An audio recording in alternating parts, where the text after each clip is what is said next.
Good evening. Welcome to Late Night with the Harvins. You know how we roll. It's time for you to click, like, share, invite. Get that watch party started. Put some chips in a bowl. Get some Kool-Aid in your cup. And let's get started for Late Night with the Harvins.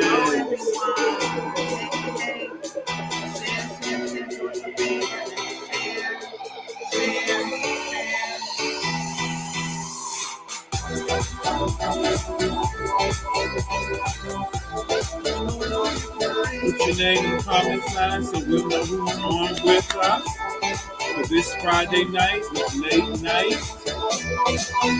Let's see who we got on.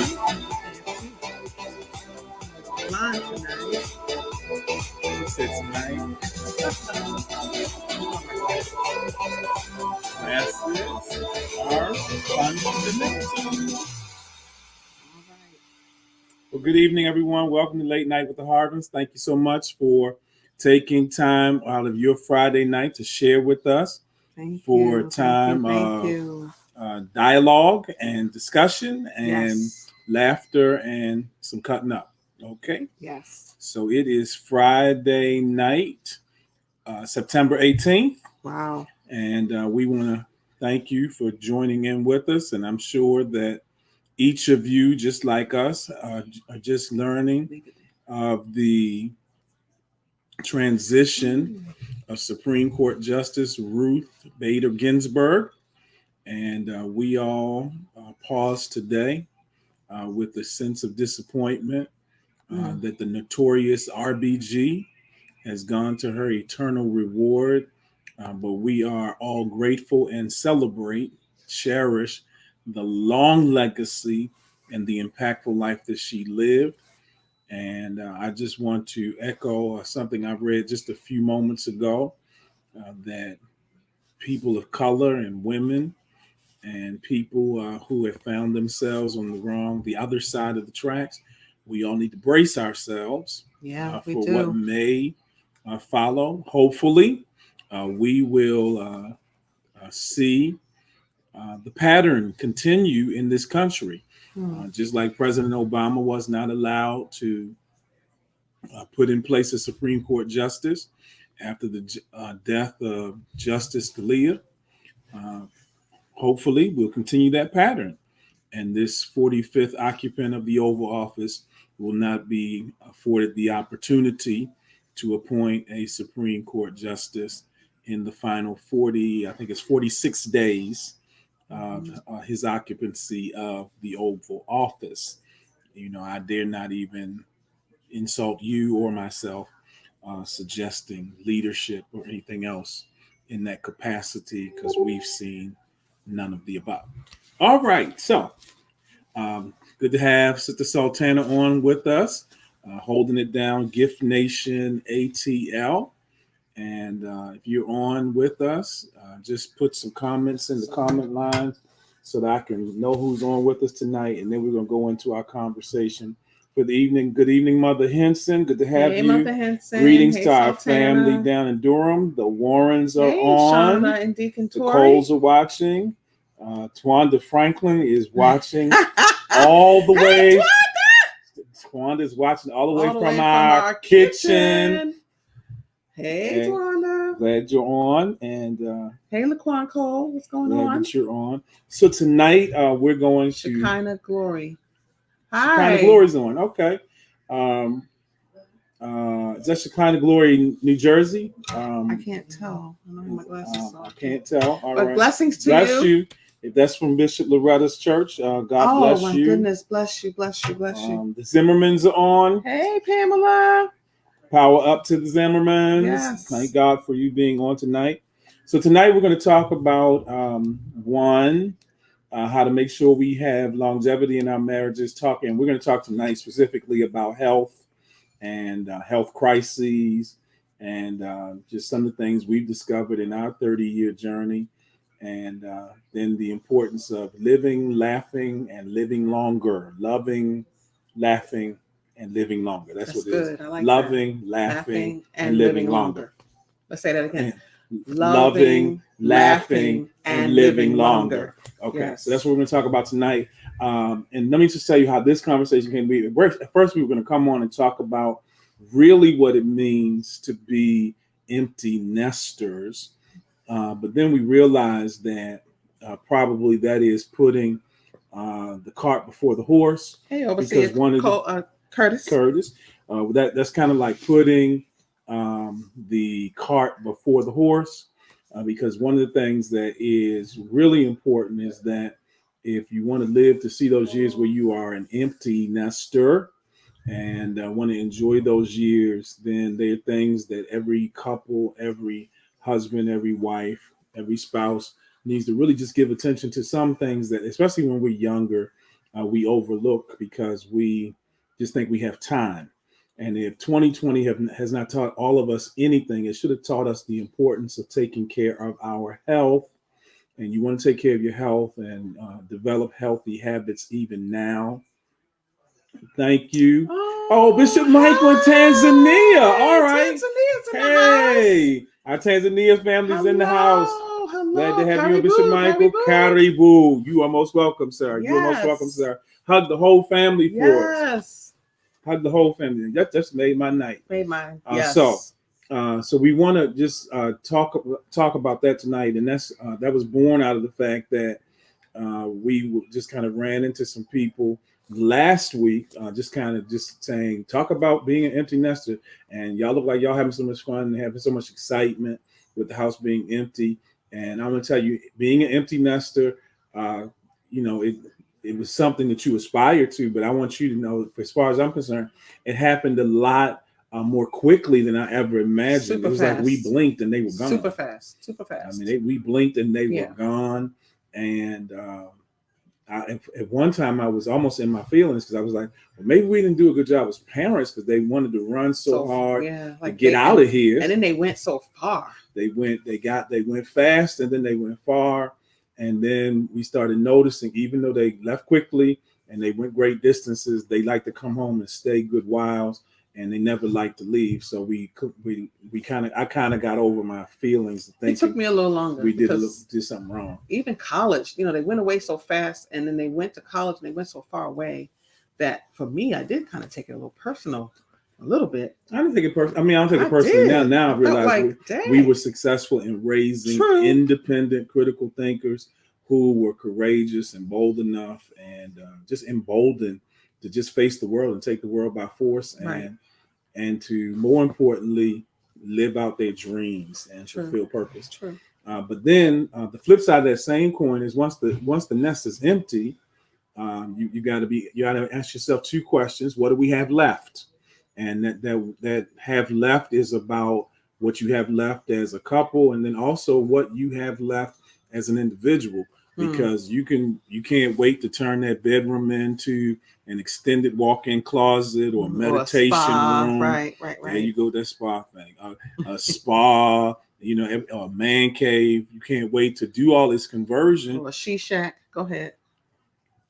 But if you don't have enough strength to climb the steps to get to that room and to paint those walls and to put that furniture together, then it's a whole different conversation. It is. And so tonight, let's just talk about the fact that life is meant to be lived. And because it's meant to be lived, we've got to live it making good and wise choices on a regular and consistent basis. All right, so let me just kind of do some background, and then we're gonna start taking questions because I see them popping up already on the feed. The feed, yeah. I couldn't reach for the word. That's just vacation brain still sticking around. So I'll tell you when we got our wake up call. We actually had two calls from mortality. In the early portion of our marriage. First was very soon after I accepted my first pastorate in Youngstown, Ohio. And I woke up one Saturday morning, and we had probably been there maybe 4 months. And I woke up that Saturday morning and couldn't see. Oh, I'll never forget it. Literally could not see the tip of my nose. and was rushed to the hospital. And I know I've got some people probably on here already know what the outcome of this story is. Was rushed to the hospital, admitted, kept in the hospital for 5 days. When I went home on that fifth day, I could see clearly, and my blood sugar had dropped from 1100 down to 100.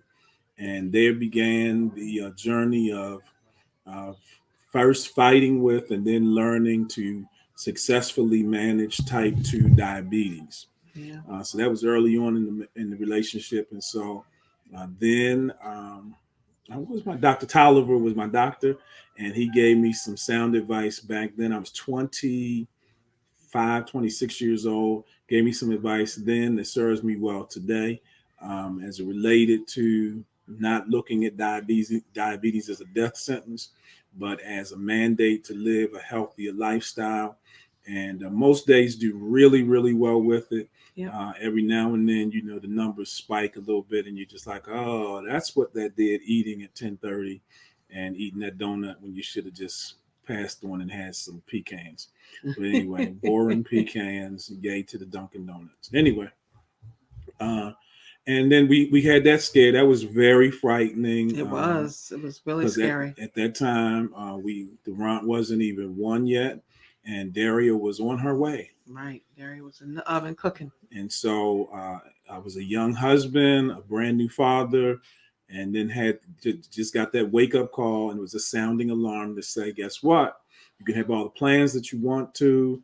You can push all the buttons and turn all the right knobs. But the fact of the matter is, if that temple breaks down and you can't see, you can't walk, you can't talk, you won't be going as quickly as you thought. And then our second alarm went off probably 8, 9 years later. We went through this period where Lisa got her nickname, and her nickname during that season was Clumsy Clara. At least that's what I called her. And I called her that with all affection. Clumsy Clara, that was her name. He had to come back and apologize. Go ahead. I don't think I had to apologize. He did. I had to come back. We came clumsy. Back. Well, it was Clumsy Clara. I mean, Clumsy Clara was falling out of choir stands. Right, but I wasn't clumsy. Go ahead. Falling out of choir stands. And so one particular, so we had a series of falls. It was like 4 of them that were with no explanation. And then one day,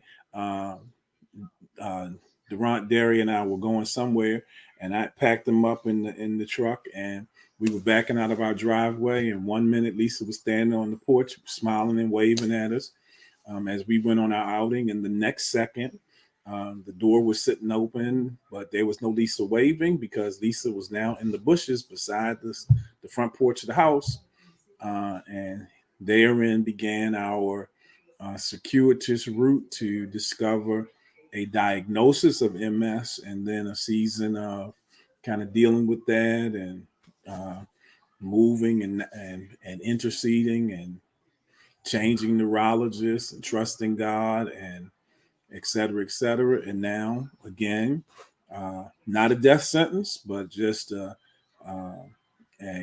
mandate for different kind of lifestyle management.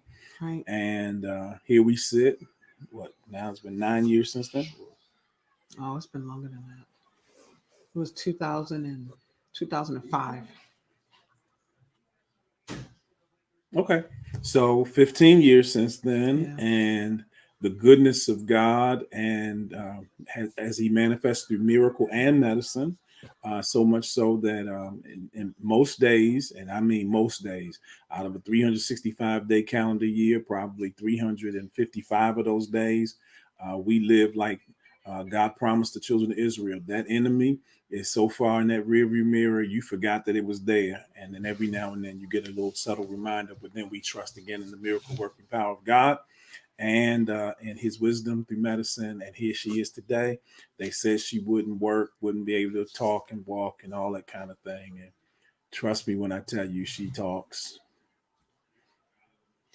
I do. She walks. I do. She works. Thank you, Lord. I do. She preaches. Still, she's still a walking miracle. I am, and I'm grateful. All right. So I talk, yeah. And the mic is yours for now. Let me see what we got on. Well, I mean, I guess so.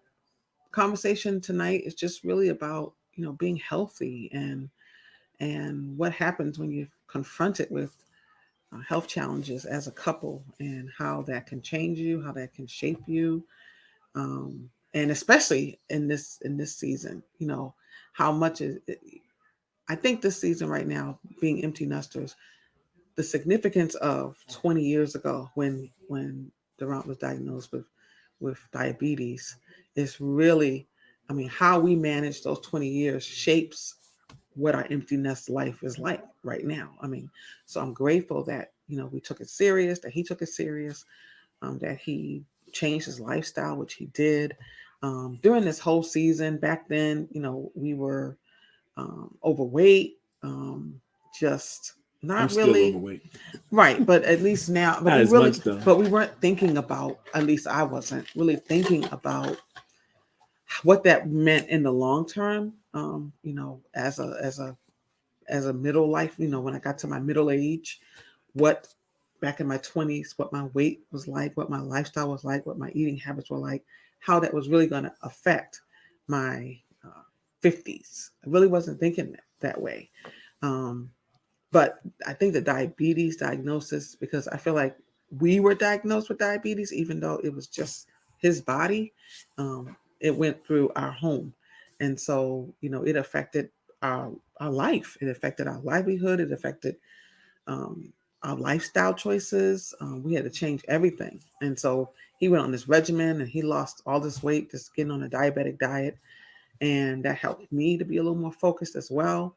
And our kids, it affected them. They knew daddy had diabetes. They started to be like the police, especially when they got to be, tweens and stuff, and telling us what to not to do and this, that. And then when they got to be teenagers, our son, our oldest, just like pushed us and fussed about this and fussed about that. So it kind of did help us.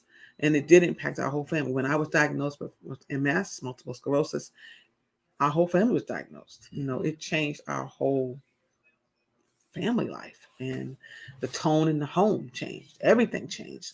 So I think now as empty nesters, we are more, I guess you're more in tune to, your body, your tempo, because walking up the steps is not the same as walking up the steps as a 26-year-old, 27-year-old, 35-year-old, even 40-year-old, even.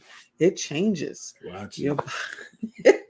your body changes. And I have struggled with weight for, oh my goodness, most of our marriage, to be honest, if I think about it. And just in the last 4 or 5 years, I have been able to successfully, you know, get rid of weight and not get it back, and be more, in tune with my body, being more in tune with what's happening on the inside of me, what I'm putting inside of me, what I'm eating, not only what I'm eating, but what I'm watching, what I'm listening to. All those things, I think, impact your temple, Mm-hmm. So yeah, it's been a journey, and sometimes a struggle. Let's be real. It's not easy, especially during this pandemic. People talking about that COVID-19 and how you putting on it 19 pounds. I believe that that's really real for a lot of people, because, when this pandemic began, we're all, in shock and afraid, having some fears, and, needing some comfort. And, so Mm-hmm. of course you eat. At least that's one of my ways of comforting myself is, eating. We were eating lots of healthy stuff, but still eating nonetheless. There is a huge fundraising deadline coming up. All right. There's a fundraising deadline coming up. But yeah, so we were eating, like, I was making sweet potato chili and all kinds of comfort things. They were healthy, but still we were eating it quite frequently. Yeah. So Well, even the best things, too much of anything isn't good for you. You got to do. Exactly. What's that old line? All things in moderation. Right. And I think that's apropos. One of the things that, and actually Lisa's been wanting to do this, and I've been the stick in the mud. We last year, probably a year and a half ago, we started getting a food service delivered, and we would cook together 3 or 4 days out of the It week, was great. and the portion controls and Everything. It was controlling wonderful. what we were eating, how much of it we were eating did wonders. So when you go to the doctor's like, I don't know what you're doing, but keep Keep doing doing it it. because your numbers look wonderful. And Right. most people, the trajectory with the whole good cholesterol and bad cholesterol, those things continue progressively grow worse. So the good gets worse and the bad gets the good gets bad and the bad gets worse, whatever. But Mm-hmm. we were turning those numbers around just because we were having fun cooking in the kitchen, just kind of creating these meals and being just trying, not necessarily as being healthy eating being the priority, but we were just having fun trying to make the plates the way they looked in the Yeah, we wanted them to pictures. be pretty, and And we we would were take pictures of it. We wouldn't cut, post them, but we would take cutting pictures of them. the radish so the garnish looks just like the Right. garnish on the Right. Blue Apron picture, and et cetera, et cetera. And so then what we discovered once we stopped, as we were preparing to move and we cut the service out because we didn't want to have all this food left over and da da da da. Even the pandemic. I mean, I think even during the pandemic, we cut it out before the pandemic. right. So right, actually after that, Right. we just We knew kinda, we were going to be gone for right, we were going to be gone for a long time right, once Dad died, and so we were going to Boston, so we cut the service off. right. But we when we came back, we were saying we were going to start it back up because we missed it, not necessarily what we were eating, but we missed the time in the kitchen cooking and Right. preparing. And sometimes we would fix two different dishes so that we could compete to see who could have the We picture did. perfect I plate. forgot. We The did do picture that. perfect plate. Yeah. All right. And so we got away from that. I think fear of, well, we don't want this stuff delivered because of COVID-19, and we were nervous about that. And so then we started going back to the grocery store. And so long story short, our eating habits are not what they used to be, and we need to get back to getting them back because both of us have had doctor's appointments, and our doctors are like, what's going on? So yeah. So yeah, it's important to take care of your temple. It's really important. I mean, my father had diabetes his entire life, and ultimately ended up with cancer and things like that. But he struggled with diabetes his whole life, and I don't want that to be me. I don't want that to be my spouse. Thankfully, I don't have diabetes, but I think about it. I'm mindful of it more so now than ever, especially since I watch, my dear heart here, who has really, done well, with dealing with his diabetes, and he knows his body. He absolutely knows. I will say that. Okay, thank you. You're welcome. So that we're gonna take because we've got several questions, and so let me just take those. I'll start at the top and work Charles to the said, most recent. So the first question comes from Overseer Charles Curtis. How would you describe their continued communication with you in spite of them leaving? oh, that's a good question. I think that Talking about our our lines kids. of communication with our children are open and fluid, and we are. I think we're no, I shouldn't say we. I'm more intentional about giving them space, I am and so too.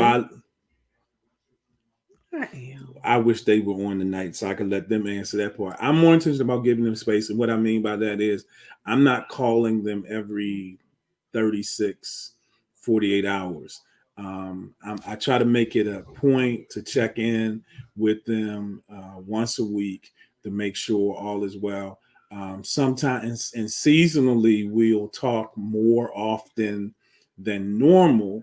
But when they were in school and college, those kinds of things, we of course I talk to them more frequent because they're on campus and that kind of thing. But when they start working 9 to 5s and those kind of things, I want to I always remember what it's like to trying to get a rhythm, trying to develop your life. And, sometimes you just don't need the parental, yanking your chain about anything. Right. But one of the things that I do appreciate is that all of our children call on a regular basis. The one that we probably hear from less frequently is the youngest, And he lives right here. and he lives right here now. But to his credit, though, he never goes too long without him making an appearance of some sort. But the line of communication, one, and then I think the other part is, um, I think the balance between mom and dad is that I step back, she steps forward. Because if Lisa had her way, she talked to each of them every day.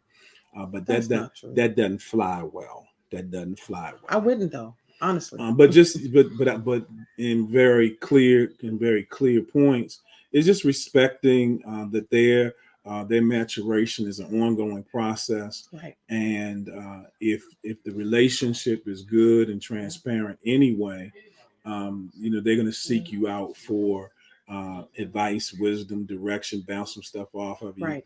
and I'm trying to be very intentional, not to be judgmental, and not to take anything away from my parents. But one of the things that I resolved and reconciled in myself is that when I was a parent, I would always seek to be the wind beneath their wings and never be the one to clip their wings. I agree. And I think for me, I have to disagree with part of what you said. I don't try to talk to my kids every day. Um, we do communicate probably weekly, but actually some of them it's like probably 10 days. It depends. I try to remind myself, I purposefully try to remind myself of what it was like to be them. What 10-day period was Oh, this? absolutely. I mean, Daria, I'll go Can five, somebody six call my days. children? Somebody Call text my them. children They'll tell you. and tell them to log on to They will Facebook absolutely tonight. tell you. But I mean, especially my oldest and his wife, I really try to respect their marriage and remember what it was like to be them. So because of that, I don't reach out as much as I would like to be honest with you, because I want to give them their space and let them develop their own processes and their own way of doing things and their own groove, their own rhythm. So, I respect them. I respect my daughter-in-law. And so I allow them to reach out to me. And they do. I mean, 9 times out of 10, my daughter-in-law is going to reach out to me before my son. And I love that. I think that's a wonderful thing, which means that, there's a bond there, there's a respect there, there's a love there. And that it makes me happy on the inside. The other children, honestly, I try to remind myself when I was 20 something, did I want my mother to call me every single day or my father to call me every single day? No. Did I want my father used to call us at 6 o'clock in the morning? I purposely will never call my kids that early because I remember what that felt like. I'm not gonna ever say never. I'm not, unless it's an I'm not gonna emergency, say I'm never. not doing it. So my father would just call just because. Yeah, he called And just he called like it was and 12 you're supposed to be noon. I'm like, awake, sir, So it's I it's remember those 5:40 things, and so a.m. I Nobody talks about what we're purposefully doing today. At try to 5:40. put myself on the other end of that call. So yeah, but I'm grateful that we do have a great relationship with all of our kids. They know they can reach out to us. But I do try to be mindful. I really do purposefully, intentionally try to be mindful of they're young. They have to expand their wings and create their own rhythm. And I can't get involved in that. So I have to tell myself, I'm not going to say it's easy, but I purposefully try intentionally to stay in my lane, and come when needed. So that's that question. So There yeah, you well, I go. think we have good communication. Yeah, that's true. I think families should have good communication. Thank you, Auntie Cassie. That she writes, both of you have done a good job dealing with your health. Thank you for that Yeah, encouragement. it's not easy, especially in our fields. Thank you. Are you deliberate, intentional in making time for each other?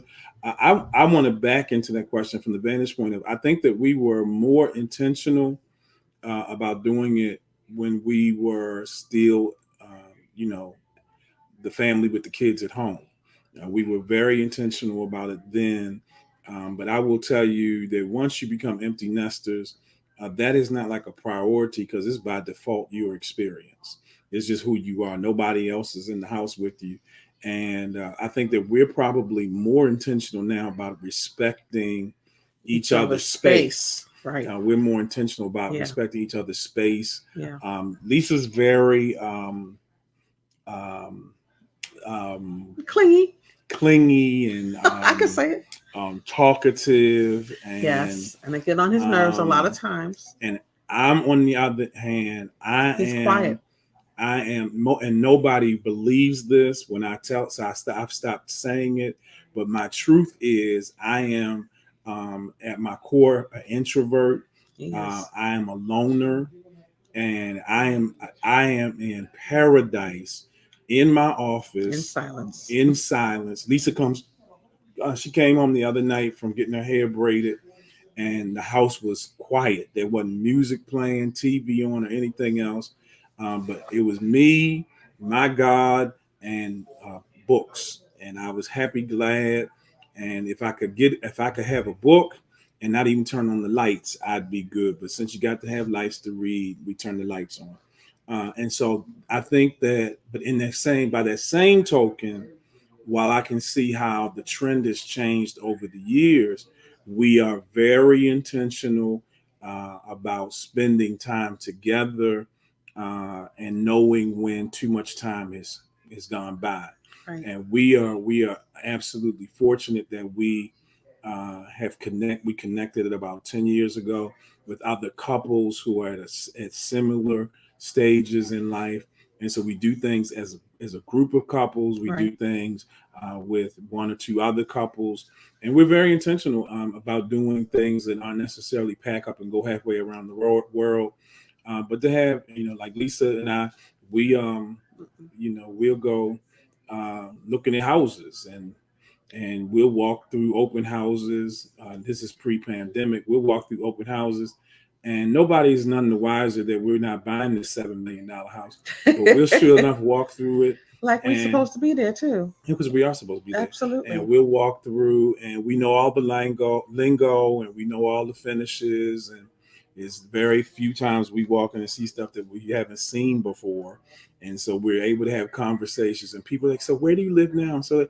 oh, something's coming. We've got to go, because we're not gonna let you know that we're just visiting. So yeah, I think that, to your question, it is important that it's systematic. I mean, Yeah. and when you're very honest about what your needs are and what the reality of your life is, you can address those things, and you don't have to do anything dramatic and heroic about it. And what might be odd for some people is we'll take a road trip, but you won't hear any conversation in the car. Yeah. Oh yeah. We'll take a road trip and just, The you only know, voice you will hear it's will the be music. that, Whitney, Jennifer. Today it was Richard Smallwood. today was Anthony Brown. Nobody believes that, we just ran up to Philadelphia today, but we did and came back. And that's Yeah. but it's time, and But I want to say this to couples who are still raising kids. It is important that you find time, make time for, your spouse. You definitely don't want, I know raising kids, that's a full-time job and a full-time journey. And it could get to be, that's all you do, and you focus all your attention on your kids, and you absolutely want to make sure that you're very present for your children, but you also in that process have to carve out some time for your spouse and for yourself, say that. So yeah, but once you become an empty nester, it's a given that you're going to have time for each other. But in that process, we've learned, especially during this pandemic, how to respect each other's space and say, okay, you're in this house, and or you're in your space, whatever your space may be, and you can't go anywhere because the malls are closed. Back then, the malls were closed; nothing was open. So you have to make sure that you give each other the space that you need in your own space to say, okay, I'm gonna go in this room while you go in that room, and you do you, and I'm gonna do me. And then there are times when we are in the same room, so yeah, it's a balance. It's a delicate a dance, I guess is what you want to say, I would say, but a necessary one. You have to give each other space away from each other, and then that makes us time when you're together, even, I think, even more special. So and along those same lines, I think it's disconcerting when you have somebody who does not enjoy the company of being by themselves. So if you can't true. be by yourself and enjoy the company, trust me, when you're in the company of others, somebody is uncomfortable in that equation. And so that's why I think it's so important to respect each other's company and space. So that, I think I agree with that. And the other thing, based on what Lisa said, one of the mantras of parenting for our children was always, I always seized every opportunity to make memories. Memories, You make got to make memories. memories, and it doesn't matter whether those memories are Bentley status or you go status. Just make memories. Make a memory. And now with adult children who get together, and our children are entertaining. And so if you want to just know what we mean, just go back and look at some of the videos either on my Facebook page, Lisa's Facebook page, from holidays. I always share the holiday videos because one, people look forward to seeing what are the Harvin kids going to do this year. They sing and dance and party. They bring joy to our home, but to be able to sit down when the phones are put away, and you fighting itis after dinner, and people and conversations do what conversations do. They go to the unexpected place, and they start sharing memories of things that sometimes we have forgotten right. growing up, from Right. family shut-ins, from the trip to Florida for the holidays, to Hilton Head, wherever it was we went that year, whatever trip they were talking about, and we just laughed to tears. That means, in my book, that's a chapter mark success, because once you get to be grown, your childhood memories ought to be the things that put a smile on your face, and then also encourage you to keep it moving. Absolutely. And keep in my forward. field, childhood memories in my field elicit trauma to kids. So, we want the opposite. We want them to be memories full of love and joy and laughter, and not trauma. Not trauma. And I've got my auntie Tanny Wright is on. Hey Tanny. Tanny, thanks for being on with us tonight. That's my godmother's sister. And in case you didn't know, I have the best godmother on the planet. That's right. She is second to none, and her sister is like my other godmother. Both of her sisters, her family is my family, and I love them dearly. Say hi to Mama. All right. So Stephanie Atkins wants to know which food service we use. That was Blue Apron, right? Blue Apron and HelloFresh. We use. Oh both. Yeah. So we used Blue Apron first, and then we migrated over to HelloFresh. Both of them were great. Both of them were very good. Which one did I prefer? I think I loved HelloFresh. We liked HelloFresh better because the more menu, variety. The variety of the menus was better. But they're both very good. Very good. They're very good. But Blue Apron. We're going back. HelloFresh. We're going back to HelloFresh. I found another one. Another one that specializes, especially because we're pescatarians. I found one that's in the welcome packet that came. Welcome to the neighborhood. They say they specialize in pescatarian, so we're gonna try them. Try them out, especially since they gave us a 70% off coupon for the first 6 weeks. All right, okay, all right. Children can be a source of laughter. What do you two do to laugh with each other as empty nesters? You really don't want us to tell you that. What do we do?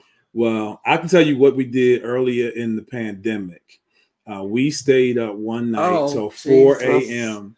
watching. We watched YouTube prank videos. Oh my goodness! And I mean, we came across this series of prank videos. And we would be up to 4 o'clock in the morning.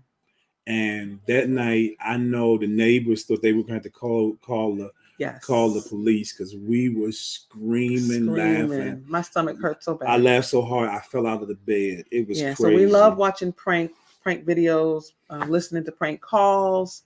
Nephew Tommy. When we wear all those out, we'll put on stand-up comedian. Oh yeah, we love Def. We used to love Def Comedy Jam. So we have the entire Def Comedy Jam CD set. We've gone through that.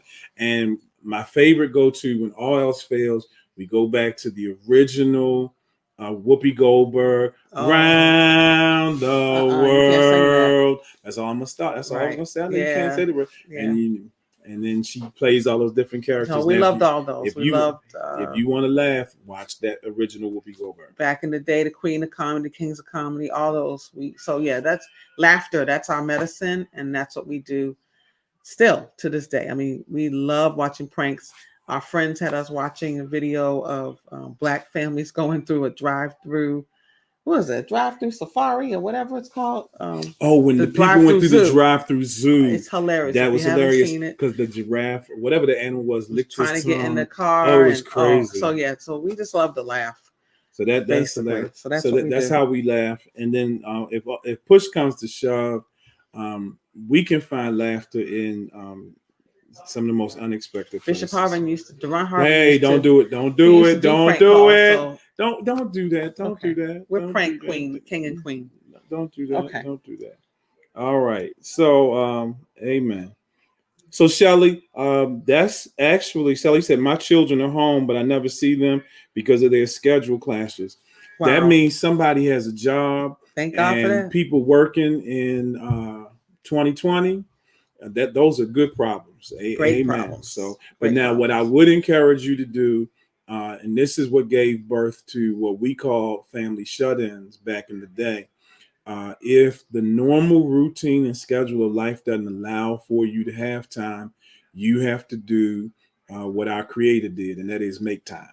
And so it was, I mean, one of the things, it would raise eyebrows, but we did it consistently through high school with all our children. And that was, um, when we saw that we had been running multiple days and sometimes weeks on end, we would just announce tomorrow is a day off for everybody. And we would Yep. literally close the blinds, turn off the phones, and shut in. Everybody put on We would their create a. The pajamas kids would make a fort in the in living the room. family room, Yep. and we had the movie list of the day, snack list of the Popcorn. day, Yep. and breakfast, lunch, and dinner, snacks and movies and Yep. naps, all in the family room. And we would typically do that after there's been some high demanding season in our lives, and we just needed time as a family. So even when you have grown children, you may not be able to do it to that extreme where you shut down for a 24-hour period, but you might need to just write a note and put it on the refrigerator. Say, Thursday, even if you got to call off, Thursday is family dinner this week. And we may not be able to do it again until Thanksgiving, but we're going to do it now because we're like strangers passing in the night. We look more like roommates than we do family members. And during this pandemic, one thing I'll say we have done, and it's just been because of the schedule, not something that we planned. But since the pandemic, our family has had a Zoom monthly, and it hasn't been because we planned it, to be quite honest with you, Right. but it's become everybody's birthdays. We've had a birthday every month since the Zoom, a birthday or some event. In April, our niece was supposed to get married, and that's where it began with April. So in April, we had a Zoom on the day that would have been her wedding day, and our family got together and we just talked and laughed and shared about my niece and her fiance, and we talked to them about their relationship and got to see each other's face, and it was great. And then in May it was Mother's Day, so we had a Zoom for my mother-in-law, we had a Zoom for my mom, and again we got to see each other's face as a family. And so every month, my daughter's birthday, both daughters, we had Zooms for that, and then every month it was something. And so I would encourage you, right now, even if we can't get together, even though now you can get on airplanes and all that, and they are socially distancing from what I saw on email. Oh, you got my I email? got your Yes, email. Southwest is Yes, continuing Bishop. empty middle seats Yes, through the Bishop end of Douglas has November, encouraged November us to go 30th. travel, so we're going to do that. But I mean, you might not be able to do that. You might not feel comfortable, but do a Zoom with your kids, your adult kids, wherever they are, so that you can see each other's face, play games. There's so much you can do with technology now to connect and, stay connected with your adult kids and your grandkids and your nieces and nephews. So I would encourage you, have a monthly Zoom with your family, with your friends, whoever it is, and just check in. Hey, you know, how you doing? What's going on? That kind of thing. So there's ways to connect. We we have fun with one another in the house. We really do.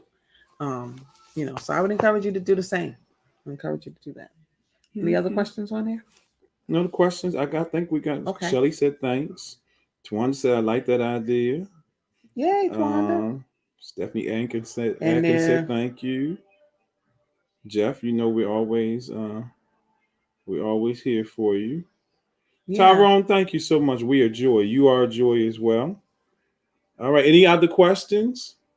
But back to our topic specifically, one of the things that we also started doing during this pandemic is we started walking together in our neighborhood, which was very interesting because we started walking and then we looked up and then half the cul-de-sac was Everybody walking started to, walking. and then we looked up as the other half of the cul-de-sac walking, and everybody's smiling like you guys started. I said, you no, anyway. But yeah, walk together. I would say go to the gym together, but I'd be a hypocrite because we kick out this monthly fee to the gym, and I think we just pay the price to say we have a membership card in the wallet. Yeah, I'm not ready but to go back she's yet. not ready to go. I'm not ready. I'm going back Monday. But anyway, Yeah, I'm not it's ready. open. They cleaning every 10 minutes. I got a Yeah. mask and gloves. But I have an autoimmune disease, so I'm not doing it. I'm going to the gym. Yeah. I've got to I gotta get lean again. I don't like Yeah, this that size. 19, that COVID Hey, Mother 19 is Marla, real. Lady Hey, Marla's Lady on. Mama. Glad that you're on. Thanks for being on. And again, just back to taking care of your health so that you can have longevity. And when I think about longevity, it She said, is empty nest life is the bomb.com. And you would know. You would know. Lady Marla would know. And I can imagine that she and Pastor Bishop hey, Frank hey, are hey. enjoying that empty. And I'm Bring happy that to see down. that because Bring they that down. encourage me. I was about to put a nice positive spin on it and say I'm they are saying the poster they children are.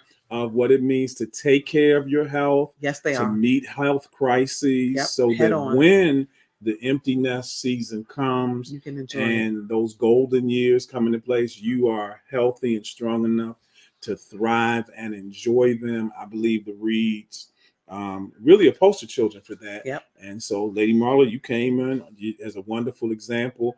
I can remember when I was in my last year of seminary, and the Reeds engrafted me into their family. I didn't just work at the church; I was in their home. I was a part of their family. I traveled with them and everything. And to watch how they managed and modeled ministry. And the whole notion of making memories and Mm-hmm. making time, whether it made sense to anybody else, they nurtured that in me. And so I'm really happy, honored to have her on with us tonight. All right, working out with a mask was terrible. Yeah, Child, exactly. I'm you not didn't doing it. you didn't hear me say anything I'm gonna about working walk out in with a my mask. neighborhood and I'm gonna use my hand weights in my house and get on the floor and use my yoga mat. I'm not going inside and working. That's hard. That's just the thought of it. Just think about it. I hear birds chirping. All right. Okay, well he's going. I'm not. That's okay. All That right. is Any other questions okay. tonight? We've had a Take really care of your temple. Take care of your temple, please. Take care of your temple, and take care of your spouse's temple. Remind them, remind her. We want to grow old together, so we got to take care of our tempers. We have to get yourself some food, healthy food. Maybe HelloFresh. It's great. It's a great time. So just as we wrap up, we'll use these last 10 minutes. What just put in the comment line tonight. What's your number one concern as it relates to your relationship or your family life as we face the last quarter of 2020?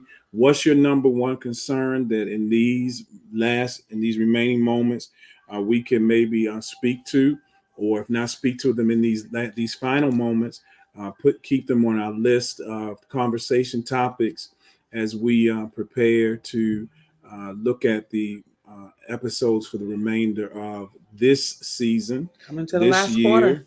year. So things that are on your mind, maybe when we signed off in prior weeks, you said, "I wish they had talked more about this," or they didn't even talk about this. This is something I really would like to trust. The problem is never the question.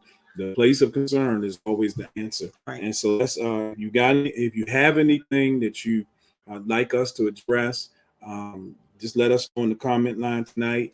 We're in the process of planning out our Fridays through the end of October, and got a few special guests lined up, and want to make sure that we address the questions and concerns of those of you.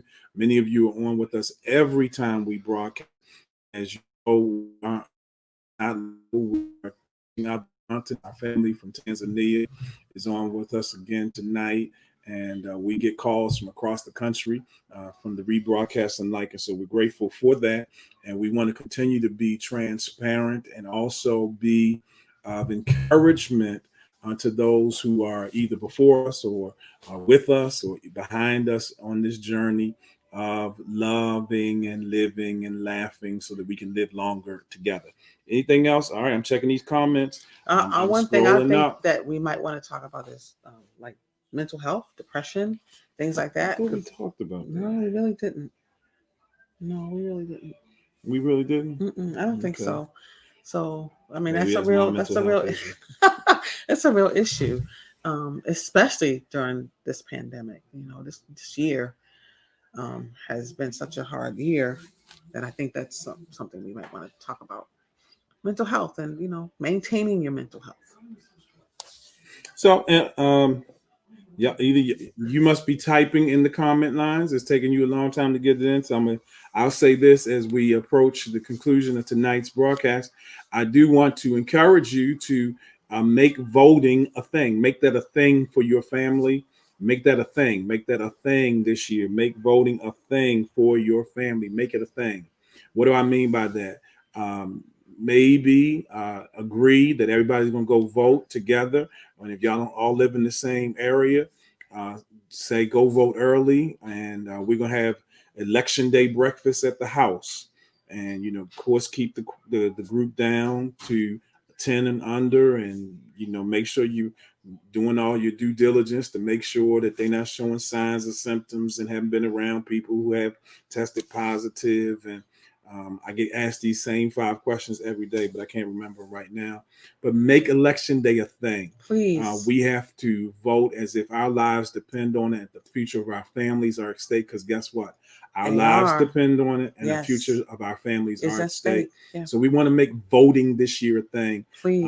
If you're not a person that intercedes for the nation, praise for the nation. This is the season to be earnest in prayer and just whisper a prayer asking the Lord to intervene in the affairs of men. We give him permission to intervene in our affairs. Now with the transition of the notorious RBG, Ruth Ginsburg has made her transition. We want to pray even the more. Jesus. Some of us have already been praying, but let's intensify our prayer at this season, Yes. and not from the vantage point of us against them, but from the vantage point of us needing God. Period. There's no us and them. We all in this, because if America goes under, we all go with it. And this is not about making America great again. This is about making America stable again, making America hopeful again, making America wholesome for the first time. All right. Right. Right. I was struggling with Right. how I was going to do that, but I don't want to rewrite history. We got our issues and we need to deal with them Got a couple effectively. of questions or topics, and we thank you, Shelley, thank you, Charles, and thank you, Jeff. So we will look at those and figure out new dating during COVID. Wow, that's interesting. Yeah, so So that's something we can talk about. you saw Jeff's comment. Mm-hmm. Okay, we'll continue to do this as long as we feel Yeah, as led, long as feel people are. we perceive the need.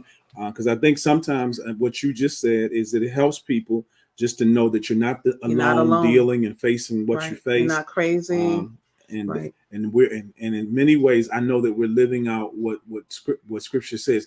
There is no temptation except that which is common to man, meaning we all face something, Right. and we don't all face everything. But if you tell what you're facing, I tell what I'm facing, everybody's going to get blessed, because Right. eventually you'll hear your issue um, being addressed or dealt with. All right. Carrying out the vision of your marriage relationship in In spite spite of of COVID COVID 19. 19. Uh, That's a topic. I'm going to I'm going to zoom out from that, and just to say, I think that what COVID 19 has done is become a very good, uh, I want to say, lightning bolt to help us to deal with the fact that we ought be committed to our vision, regardless of what challenges and obstacles we face. And eventually, and dare I say it, this time next year, Corona, COVID 19, while it will have historical significance, it will not have the onus that it has today, because we'll be seeing it in the rearview mirror, and we will realize that by the grace of God, we've overcome yet another challenge. And if you can whip this, if we can get through this, we can get through a whole lot of other things. Right. And the fact of the matter is, we know we can get through this because we got through the things that preceded it. And this is not our first bullfight. I need somebody to say amen in the comment line right there. Hallelujah. This is not our first bullfight. It's not. I want to kind of circle back to how we started. I think I really want to make sure that people take very seriously their health. Um, don't ignore stuff. You get these little signs. Your body starts talking to you and telling you things. Listen to your body. Don't ignore. Don't let your spouse ignore stuff that's going on in his body or her body. Pay attention. Pay attention. Pay attention because little things matter. Little things matter, and this is a great season to go get yourself a physical. Go call your doctor. What else you doing? You ain't got number time. Exactly. So take care of your body. Take care. If you say you love your spouse, then take care of yourself. Make sure you check in on you. Mentally, physically, all of it. Emotionally, Mentally, physically, emotionally, and spiritually. Yeah. Just do some checkups. Yeah. And in your relationship, check in. And then I see here new dating during the COVID-19.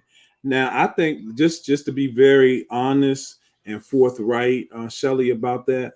Remember, let's rewind the hand of history and talk about what it was like to be out there dating when the HIV crisis was really at its height, and people then figured out a way to integrate into conversation. What's your status? What's your status? I think that it is fair at this point, because unlike HIV that you talk about, that is something you get only through some very, very particular and specific circumstances. Corona, it's all right that part of your dating protocol sounds like the same questions that I was asked today going into the Easy Pass office. And that is, do you have any of the following symptoms? Do you have fever, coughing, sneezing, itchy throat, racing heart, and something else they asked me? Did I say temperature? Fever, yeah. Right. It's something else they put. Have you been exposed to anyone who was have positive? you been out with anybody who has tested positive for COVID-19 coronavirus? And have you been diagnosed in the last 7 to 10 days? So I think that it is fair and necessary to implement that into any protocol when you talk about new dating opportunities in this pandemic and technology. What you mean? So meaning that you can date via technology right now. You may not want to necessarily have your first interaction in person. You might want to do a Zoom and take it from there. Until you can answer those questions. That's good. Make yourself a date. Let the first date be on Zoom, and y'all can have a private chat. Just make sure it stays G-rated. Now, okay. I want you to take Sultana's question up there. You're going to take Jeff's, because Jeff said he was feeling anxious about his appointment on Monday, and God had y'all to do this. Go to your appointment. Don't be anxious. It's better to know what you're dealing with than to be in the dark. So Jeff, because you're my little brother, I'm going to say it to you this way. Don't be anxious about the doctor's appointment. Be anxious about what could happen if you don't go to the doctor's appointment. Because the reality is, as African-American men and women, but men more specifically, I want to say to you, you can feel fine for the most part, but high blood pressure is a silent killer. Mm. And because I've seen it more times than I can't even talk about, the numbers of men under the age of 60 who end up having a stroke because they had high blood pressure that was uncontrolled and untreated, not with diet, not with exercise, not with medicine, and they had a stroke. And the stroke was so severe because the blood pressure was 210 over 140 at the time of the stroke, and that's major damage to organs. And so don't even be anxious about going to the doctors. I want you to go in there clapping your hands saying, this appointment I have, the world didn't give it and the world can't take it away. And then whatever the doctor says, just remember that regardless of what the doctor says, the healer, and when it's all said and done, you'll sing like I sang this morning. I was playing this. Now, this wasn't this morning. It was yesterday morning. I had Lisa put it on the phone so I could drive to it. You don't know my story and the things that I've been through. That's enough. I'm not a singer. All right, now Yes, you and then deal with Sultana, Sultana. you said, what about menopause health? I am dealing with this. Menopause health is real. I am right in the midst of that, and I can tell you that it is very important during this season that you, number one, pay attention to your body, pay attention to your body, call your doctor, make appointments because menopause is real. Don't minimize menopause. You have, mood swings, you have chills and hot flashes and all kinds of things. Night sweats, some people have. So, yeah, it's very important that you listen to your body and also be in constant communication with your physician.